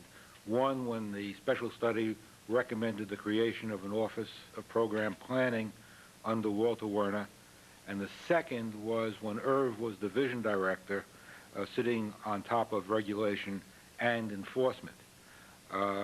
The division of enforcement from the trading division essentially gave rise to a great enforcement effort, but I don't think the commission has ever properly utilized the enforcement results into their regulatory program. What happened to the Walter Werner Group? Walter Werner Group came a cropper because Walter was not a wonderful man, but was not capable of winning any bureaucratic struggles within the commission, because he was perceived by the operating division directors to be treading on their toes, and also his energies became dissipated when the commission kept on assigning the problems du jour to his group rather than the function they were supposed to take place. Herb, what do you say? Well, I agree with the comments made. I think that speaking from enforcement point of view, you should be aggressive, of course, have absolute impeccability and integrity, but also be fair and reasonable in what you do. And your program should focus on those people who give access to the market. I noticed today they're called gatekeepers. Commission cannot alone do the job. It must instill in its regulatory people out there and its self-regulatory organizations a commitment that good regulation is good for business, and that people who engage in self-compliance and self-discipline will get a benefit from that, not only in the quality of their business, but in the reaction of the commission toward the issues and problems that arise in any large organization. I think that that's the most important thing, was the fact that we sued Stanley, probably every firm out there of size, and yet after we sued them, we had their respect, so that they would call in advance and advise us where there was a perception problem or an actual problem, and we would then adjust whatever our remedies were to help them engage in getting compliance from all the people they operate. And with the growth that's taken place since the years that we were responsible for, it's even more important.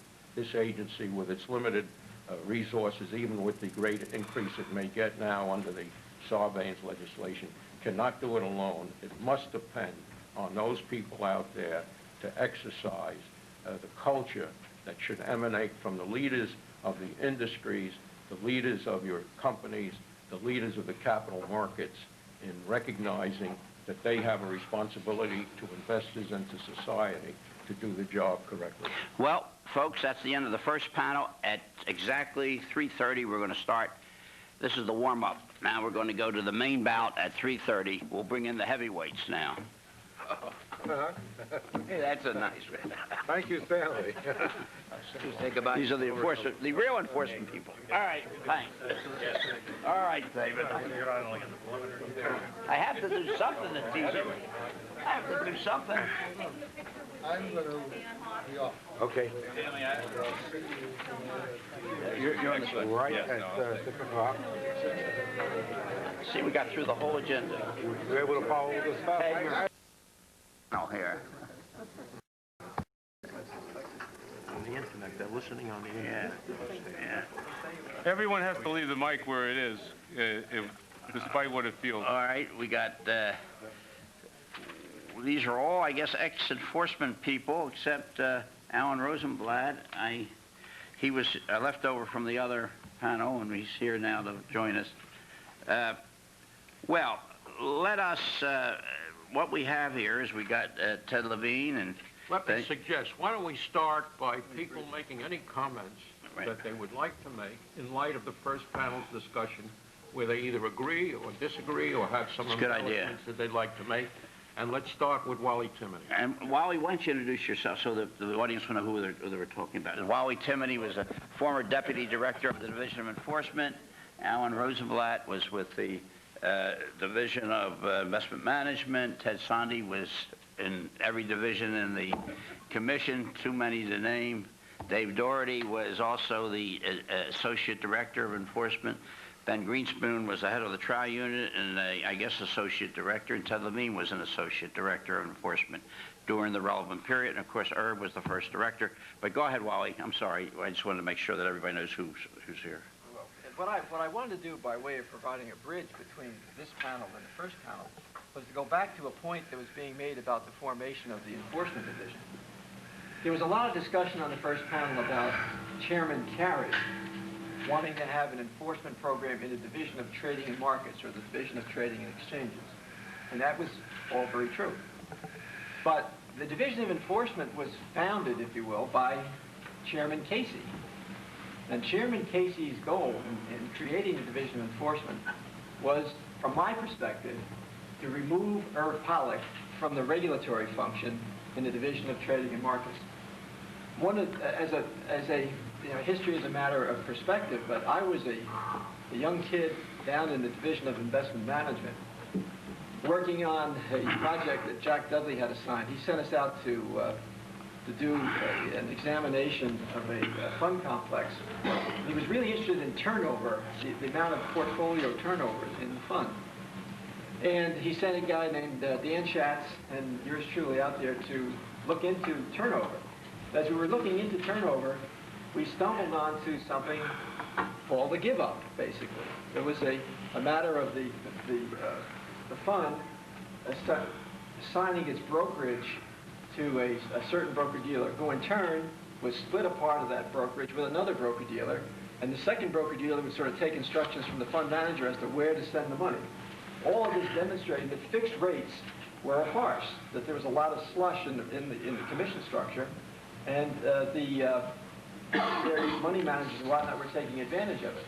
Well, we came back with this information about how we had discovered these give-ups going around to a whole string of firms and ending up in a firm called Dishy Easton in New York.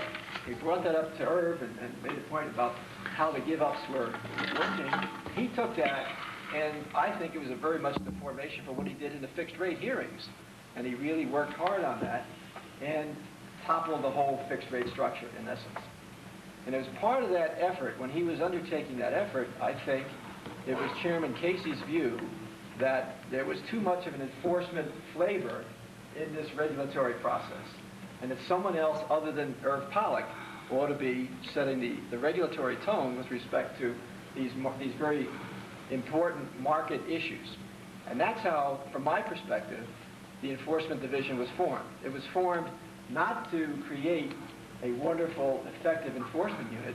Rather, it was a law of unintended consequences, in the sense that Irv was pulled out of regulatory stuff, put in charge of enforcement, in the hope that he'd no longer be involved much in the regulatory side. In fact, he was, in any event, but even more so, I think, because of the cases that we brought and the way we used the cases to set regulatory policy. But Wally, I'm not quarreling with what may have been an objective, but I do think historically what happened was that there was the Wells Commission that was set up to look at enforcement, and I think that was a recommendation that came out of the Wells Committee, including the Wells. What? Wells came out of the National Student Marketing case because They were offended that we had sued them without giving them notice. Yeah, I know, but I think one of the recommendations out of it was to set up the enforcement division, as it was also to give Wells submissions. Well, my perception is the same as Wally's, and frankly, what do you think, Irv? Well, Stanley. I can tell you what Casey said. Yeah. And it's in the report that Dan Right. Hawke put together. On his last few days of leaving the commission, I had a conversation with him, and we had an excellent relationship, the two of us, which respected each other, and he was very candid. And he said, you know, I worried that when I left the commission, you would undo the regulatory policies that I thought ought to exist. And I said to him, well, I understand that, Bill, but you're not going to be able to stop it. And he then said to me, I now think you're right, but there's no way I can undo the program that we've set in place. So that there's no question that he felt that he wanted some other person in the regulatory side because he felt strongly on the... No, but all I was saying was I think the division, the concept of the division came out of the Wells Committee. May have. But so anybody else remember There's always a number of reasons why people will do things. What was it, Ted? You're right. It was one of the recommendations of the committee. Yeah. But that's okay because the committee... Who was on the committee? It was Demler, Wells? Demler and Manny Cohen, but the committee was at the behest of the chairman, so what did you expect? Well, I think... Well, let's move on, though, because I think that's pretty much something, the most we can do in that area. Irv, with respect, I have a slightly different perspective in transition maybe into the later years. And I was at the commission in 69 to 83, which would cover this entire period. And two things that have struck me as I thought about this program. One is, and I mentioned this at lunch, there was three distinct periods. I would call the golden years, which I would say was like 70 to 77. Then a transitional period, which was really Howard Williams' chairmanship. And then there was what I call return to deregulation when John Shad came in. And two things that I think were really important in that context. One, in the golden years, up to when Powell became the Supreme Court, we had an incredible, favorable Supreme Court relative to the SEC. Both the Second Circuit, you know, Timbers was a former general counsel. It was a very well-received agency. You got whatever you wanted. It was the most expansive view of the security laws, and that made life easier. And you contrast capital gains, where injunction was a mild prophylactic, to Aaron when it was a drastic remedy, and it would reflect the attitudinal change which impacted the enforcement program. First of all, in the period you just talked about, the enforcement program was not well known on Main Street. It was an unknown program of a small agency. But once the foreign payment program set in and it put it on the face of the map, it changed the attitude of everyone about enforcement. It became more difficult because it became more intrusive program than it had been, which was essentially a regulatory program.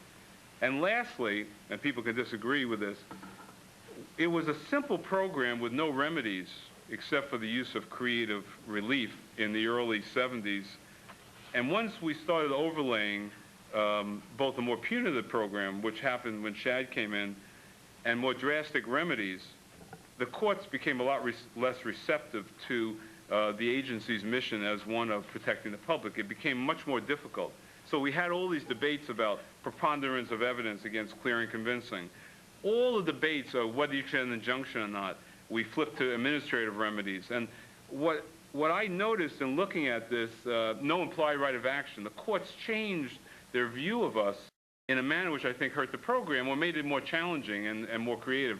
And so I think the program, and I'll finish on this saying, a remedial program, which was the one that Irv talked about in the earlier panel, and Stanley, where you try to accomplish and move industry standards, was a lot easy in both the courts and the public eye to sell than a more punitive program, which, by the way, I think the public perceives the current enforcement program as. And I think that happens to be today something that people like, but I think is a more difficult program to run in the long run if it's perceived to be punitive rather than remedial. Well, in line with what you people are talking about, the word that Irv and I came up with, we almost had a bipolar concept here. There were highs and lows. Is that, David, is that your view of it? Wally, David, is that your, do you remember the highs and the lows? I remember the highs. I don't remember any really significant lows. I think that in any aggressive enforcement program where you're out there on the cutting edge, you're going to get knocked down every now and then and not have a good reception with the courts. But I think overall the program really had a good rising impact to it. Mm-hmm. How about you, Wal? Do you remember the highs and the lows? I'm hard pressed to think of lows. I mean, Well, I have one here when they turned off the spigot on going after lawyers. I don't know if you remember. Was that you were here then, or? Yeah. And I also recall. I mean, we had what I would call budget difficulties. Toward the end there, late 70s, there was really an effort to cut back on the budget and so forth. And there was a period, but it wasn't a low, but funny when I think back on it, when in the early, it was 1970 or so, when Judge Budge was the chairman, and he decreed that we would not take transcripts of testimony, that we would go out with a yellow pad and interview the witnesses. Mm-hmm. And as a matter of fact, we wouldn't even go from the home office. We should call somebody in the regional office who would do the interview, but make sure that person used a yellow pad and not a transcript. And there actually were some restrictions on making long-distance telephone calls. But I never took that. I don't think that stopped us. I mean, as a matter of fact, we worked around it. I thought we took that with a sense of humor. But don't you remember we had a quota system that for every major firm we hit, for every minor firm we had to bring a case against a major firm? Oh, no, that was a big... You don't remember that, huh? You remember that, Irv? No. Yeah, you guys remember that. That's telling tales out of school, but go ahead. No, that was a big, if I can call it, transition, because when the enforcement programs were in the various divisions, they did bring cases, but they weren't really tackling the giants in any one industry. Right. When the enforcement program was all put together in one division, I think the hallmark of the enforcement program at that point was that we would tackle anything. And that's when we brought the Lockheeds, the Exxons, the Northrop. So every case was a big case. Right. And there was no hesitation to bring it. We'd sit with Stanley at the commission for days on end arguing about the cases, and Stanley had this, I would call it an iron behind, because he would sit in that chair for hours and hours and hours and argue with the commission as to why we should bring the case. But there was never any hesitation to tackle the big cases. And that was different from... Yeah, and I think that one of the big differences as the Home Office enforcement program kicked into gear was that we, in effect, had the equivalent of a reserve squad. Unlike the regional offices who had to handle all the matters in their region and were always stretched thin, we had the luxury of looking for problems that were arising. And what we would try to do is tackle it in a programmatic way. And instead of just reacting to each matter that came up on its own, we would see problems arising. We would try to get out ahead of it. We would throw a lot of resources onto it, and with the objective of getting at it quickly, getting ahead of it, bringing a series of enforcement actions that we would then hope would have a significant impact on the violative conduct. And oftentimes we had a proposed legislative objective as well if we made the right factual record. Now, do you recall, folks, I'm sorry, Ted, did you want to say something? Well, I thought Dave really hit the nail on the head, because I remember when I first came from General Counsel's office to enforcement, which was in '74, and I heard you, Stanley, talk about programs. Right. And that was a new word to me. I mean, I understood the word, but I hadn't heard of it in the years I had been at the commission before, and all of a sudden I began to see that someone was looking at the big picture and talking about how do we go after this area and that area. And you created a series of programs, and frankly, I was very skeptical at the beginning because I didn't quite see how that was evolving. And it was that kind of input that I think really created it. And I mean, it's exactly what Dave describes, and that was the process. Actually, I would want to, I think the difference between the enforcement program then and the more recent ones was we didn't announce programs like are done now. We clustered a number of cases, and then the program developed. For example, insider trading. today, or in the recent past, people announce we're now looking at corporations, or we're now looking at broker-dealers, and and I think that's a big difference as in the way that, and also the difference is the program in the 70s was multifaceted. You did not know. It wasn't geared to a program. Everyone thought that they were under investigation for everything at every time, and that made everyone more compliant. But I always thought Shad came up with the idea of insider trading as a way to divert us from other things, and then stumbled onto the Boskis and the Mike Milkins and the others. And I always thought that that was an attempt to get away from Stanley's notion of programs. Yeah, well, the other thing that they did, as you recall, we'll hear, of course, Ben was in both our division and general counsel. But did you fellas feel like I felt, and Irv, I guess you were on the commission at the time, that there was an attempt to stifle the division in the sense that, I mean, and they did it in certain ways. For example, they brought in the general counsel reviewing group, and what was that all about, Ben? Did you turn traitor when you went up to the office of general counsel? Of course, I knew who was paying my salary. I remember that very well.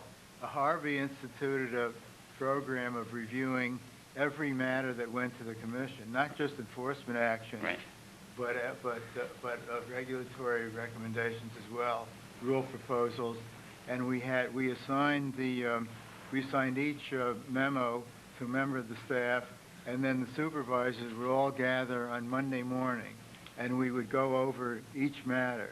Now, I must say that the enforcement, we occasionally had some problems with some of the enforcement matters, but in the main, the vast majority of the Division Enforcement's recommendations had no opposition from the General Counsel's office.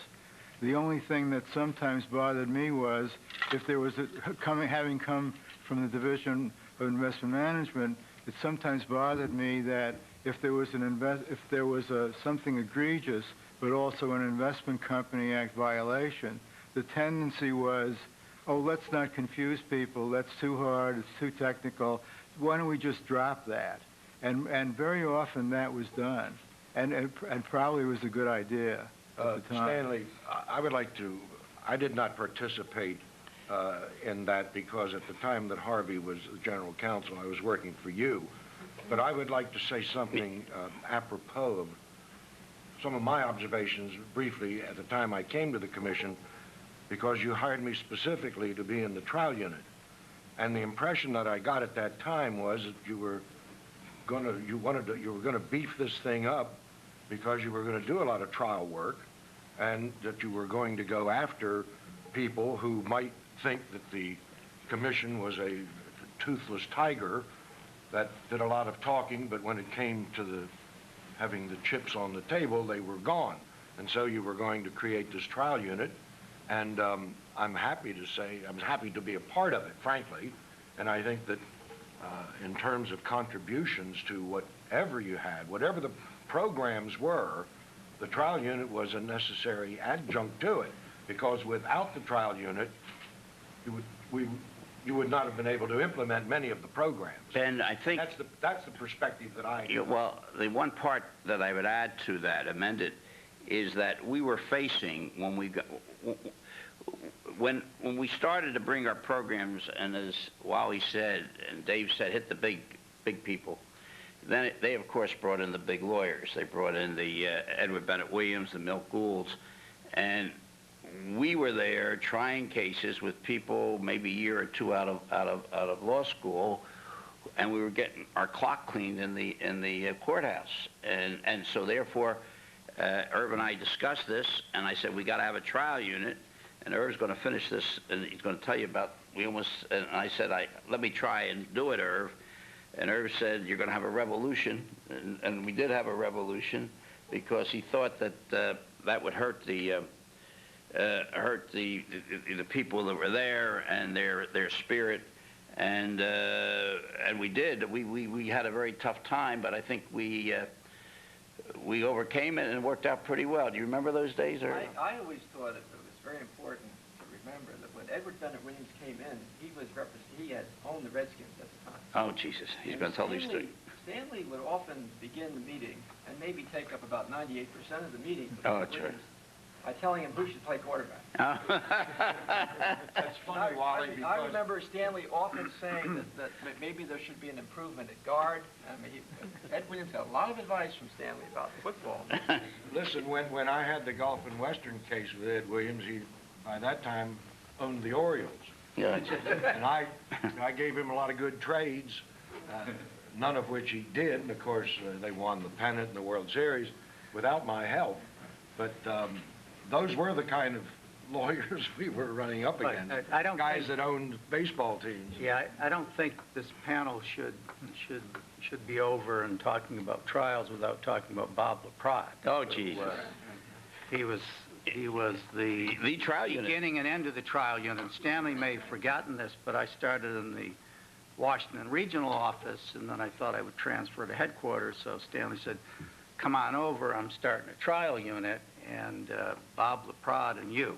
You're going to be the beginning of the trial unit. Here's this concept now," and it went on from there. But Bob was there from the beginning and tried cases everywhere. Sorry, Dave. Let me go back for a second to the review process in the General Counsel's office. Again, this is a matter of perspective. But my perspective at the time was that I believe Harold Williams was the chairman. And Chairman Williams wanted to hear another voice other than the Enforcement Division voice on all enforcement matters. And it was at his initiative that this review process, I think, was set up in the General Counsel's office. And if you take that back even another step, I think for a number of years through the 70s, whenever a chairman came in, the Senator Harrison Williams, who was over on the Senate side and was the head of our oversight committee, would extract a blood oath. No, that was Proxmire. No, Proxmire was on the... Yeah, yes, Proxmire used to get the promise. Right. Well, I thought... Now, Williams wanted to see me go. No. Harrison Williams... You got the wrong... No, I don't have it wrong. You didn't let me finish. Times have not changed, guys. But what had happened was that Williams would extract a promise from the chairman, from the candidate for chairman, fire me. That he would control Stanley. Oh, I see. That's right. And Proxmire would extract the promise that Stanley would be given a free hand. So I would not be fired. He wouldn't be fired. Right. Can I add one element to this? That's true. That's getting away from... I forgot where you were going. Stanley being hired or fired. And that is, if you looked at the relationship of enforcement and regulation in the middle 70s, up to the point when Harold Williams came in, which will tie into this review process, enforcement played an inordinate role in the formulation of regulation. And I mentioned 4 things: beneficial ownership definition, tender offer regulations, going private, and perks, all of which were regulatory initiatives in the 70s, I believe, most of which took place in the middle 70s, and I see Dick Rowe in the audience. And enforcement, not only because of the cases it brought, but also it had a strong voice in the direction of the regulatory initiatives coming out of that, which were negotiated both at the commission and at the staff level, and enforcement played an exceedingly strong role. One of the things that Harold Williams wanted, and the commission wanted, was to take enforcement back out of having such a large influence in that scheme. And one of the ways of doing it, particularly when the new general counsel came in after Harvey left in '78, was to have the general counsel play that role rather than enforcement. And I think that impacted not only the review of enforcement cases, but also a lesser role. And I think today probably the enforcement group plays a lot different role relative to a regulatory scheme than it did when we were there at that time. Yeah, Chairman Pitt was always supportive. He would bring me in to try some of the cases. So I think it came after, sometime after him, which we won't finger where it went. But in any event, and it wasn't the general counsel, it was the fact that the commission was trying to rein us in, because they found that, and it wasn't Harold Williams who actually started before him, that they got themselves so involved in these programs and in criticism, and they felt that they had no control. Let's take the payments program, for example. The payments program, we started down in the division, finding that after the during the Watergate hearings, you had companies testifying about making illegal campaign contributions.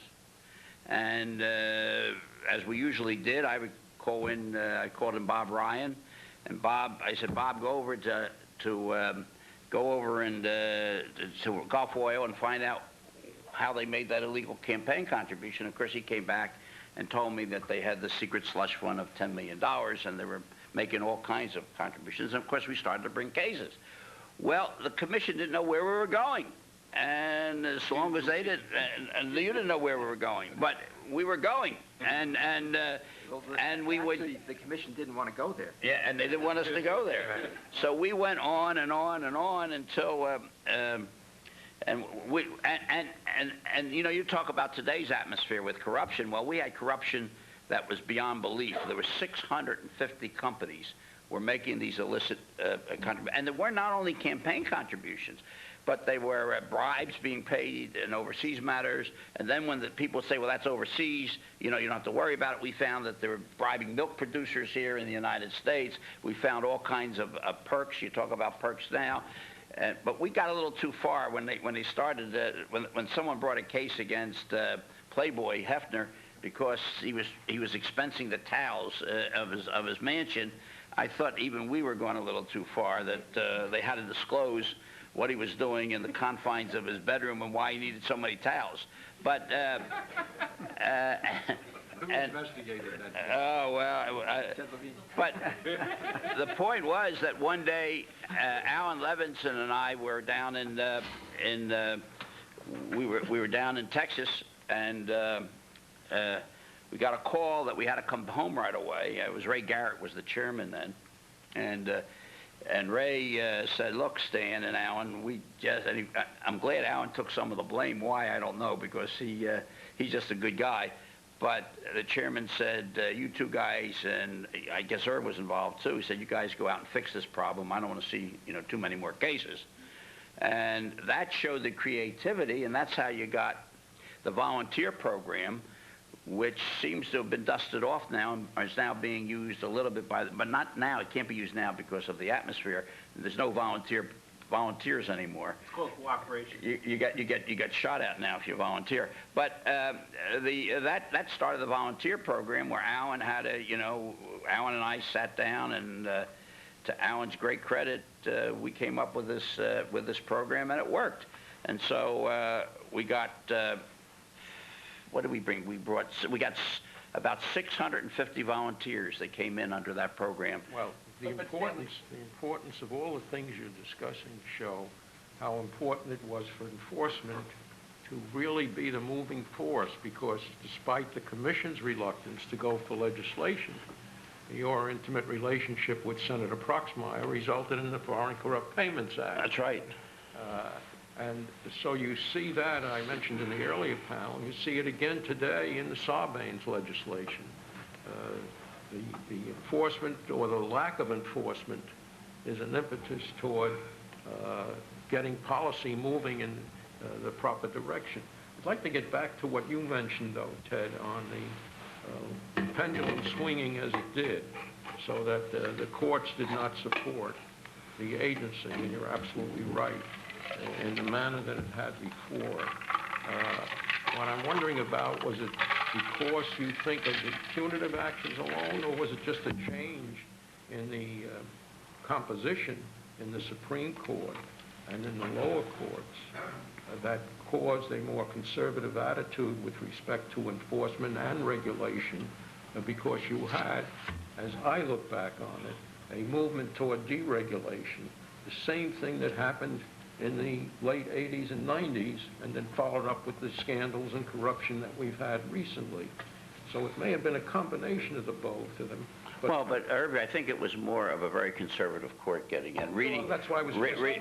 Douglas left and Powell joined in '75, and that, from the Supreme Court level, that changed a lot. Timbers left. Timbers was a big supporter of the commission on the Second Circuit. Kaufman, the chief judge, was a big supporter, and used to write about the commission as a special. Well, we never got hurt too bad in the Second Circuit. Yeah. I don't think you can overlook the fact that when I came to the commission, it was right after Kennedy had been assassinated. A number of us came in the '60s, and we were taught I was taught that you ought to come and help the government, that you ought to work. It was a matter of pride to make a contribution to the government.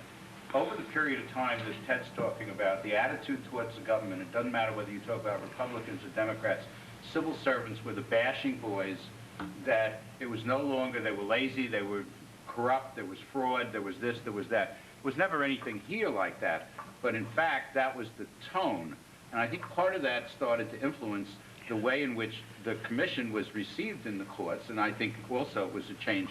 But I think that had a real impact on the way in which we were perceived in the government for 20 years, whether you go back to Carter, who ran against it, or Nixon. You know, the great thing, I think, Stanley, that happened is Hamer-Budge was here before Nixon took office so that he could at least in some way protect, frankly, you and Irv and some of us from the political process that I think would have... Well, you know, one thing that we ought to talk about for a minute is, and this was raised by Dave Silver in the last... the one thing that Irv and I insisted upon was that we didn't want this to be an ad hoc, case-by-case program, and that we did want to see permanent change, which was brought about by certain things that were done. And let's look at some of these things that that we believe the enforcement program was responsible for. Talk about corporate governance, David. We're now going through a new phase of corporate governance, but don't you think that the Foreign Corrupt Practices Act brought the federal government into corporate governance at an early stage? Yeah, I don't think there's any question about it. Certainly in our programmatic approach, we always try not only to catch the people that are engaged in the violations, but long term we want to try to get the problem fixed. And what we saw in those cases was a lot of lack of integrity in the books and records of the firm, and that bore on the integrity of the management of the firm, and sometimes it bore on the integrity of the quality of the earnings.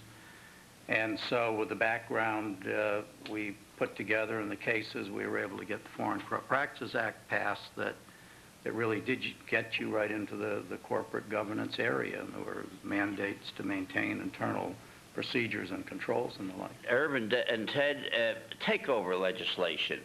Is my recollection correct that it was we in the division that were instrumental in bringing that about? Because as I recall, we had tremendous opposition in the among the lawyers in the bar.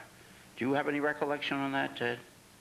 Well, I think you're right, but the 5% rule and the and if you make an offer, you got to treat everybody fairly. Regulation 14D is what you're referring to. Came out of the the Williams Act. Yeah, the Williams Act, but that also, and also the SEC v. Becton Dickinson, the Wellman case in defining tender offer, the defining beneficial owner, which was much more expansive definition than ever before, all came out of abuse in the enforcement program, by and large. I mean, and it was jointly with the other divisions, and that led to either legislation or regulatory reactions.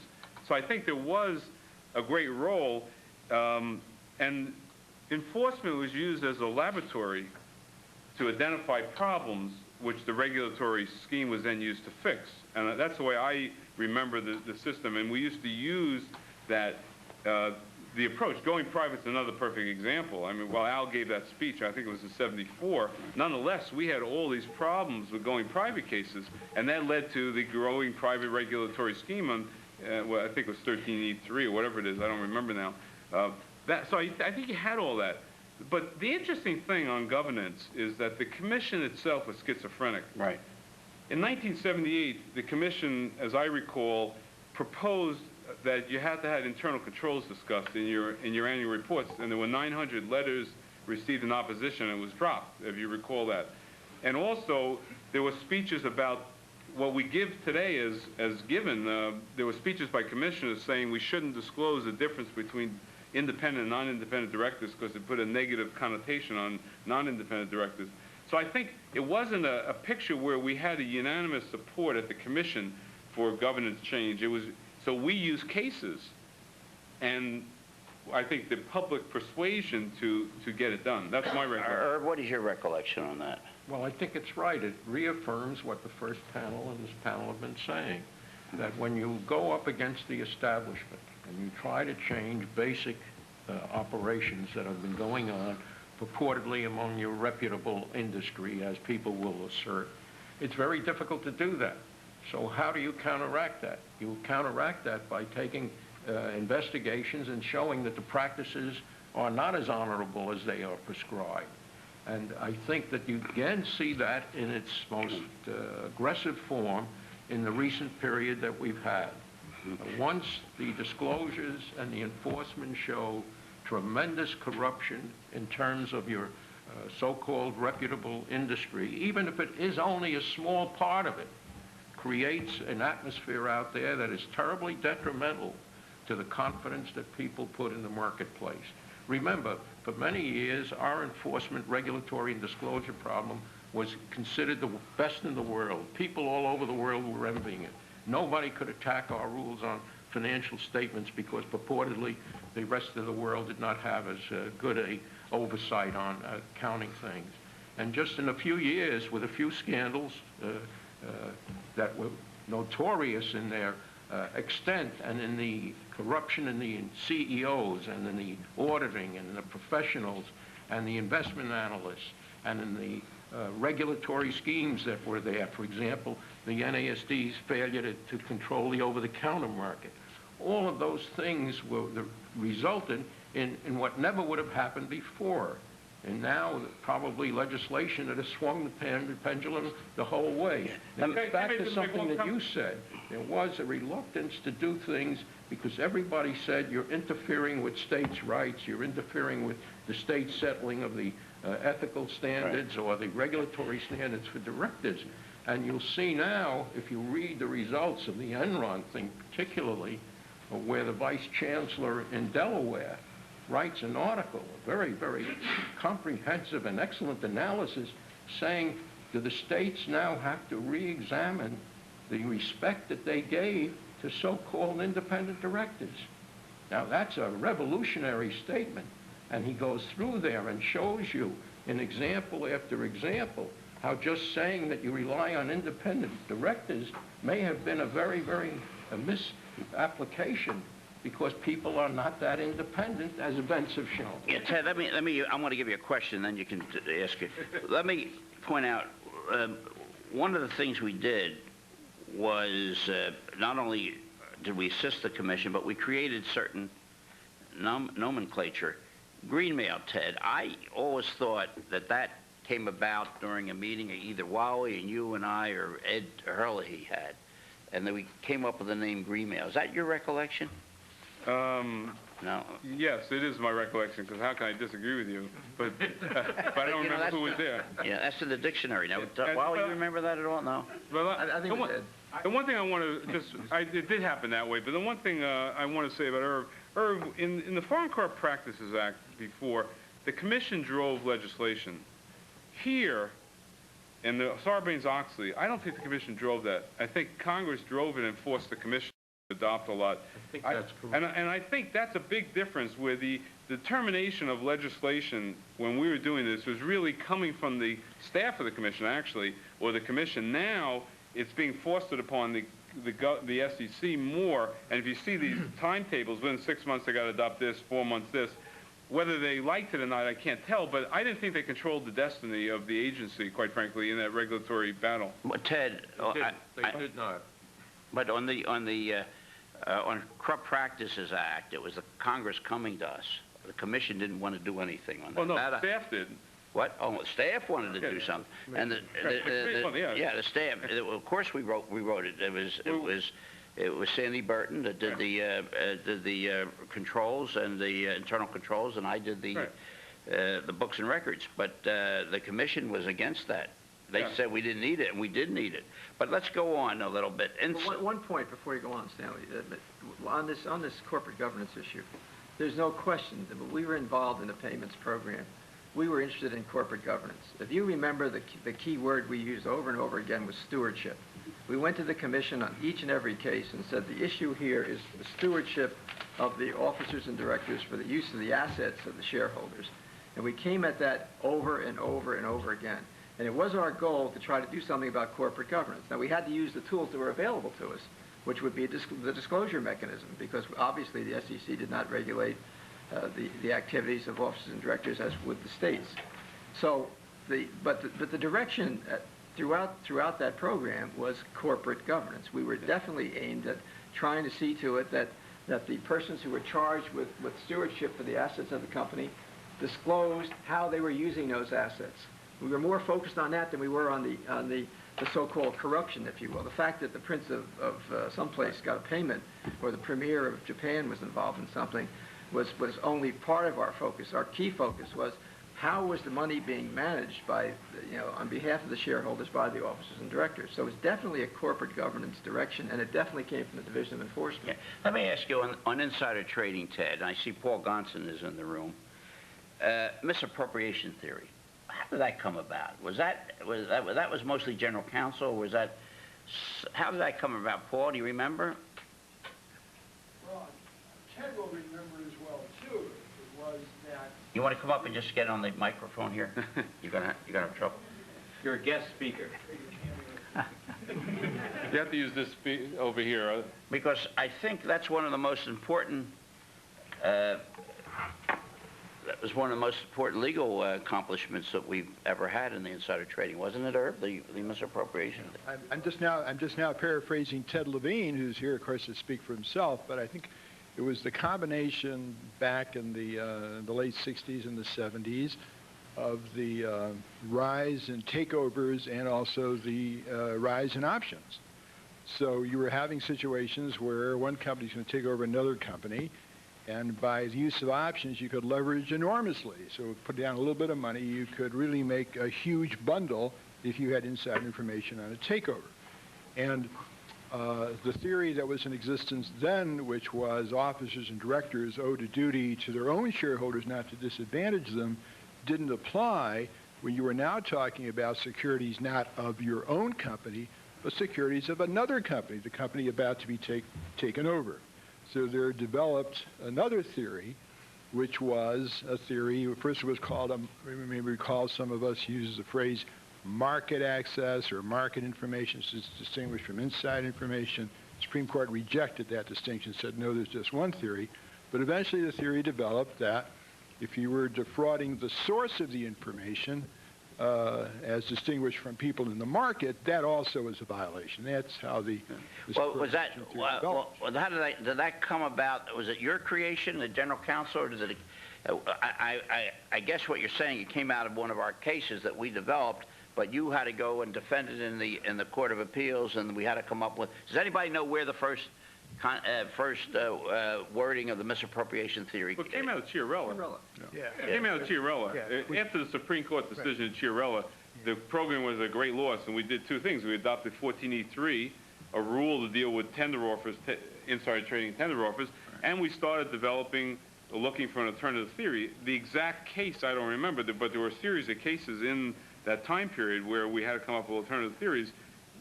Yeah. You were gone. Oh no, misappropriation was that was during my time. Was it? Of course, we lost as most people here know, we lost the Chiarella case. Right. Yeah. Although the Chief Justice pointed out that it was because we had raised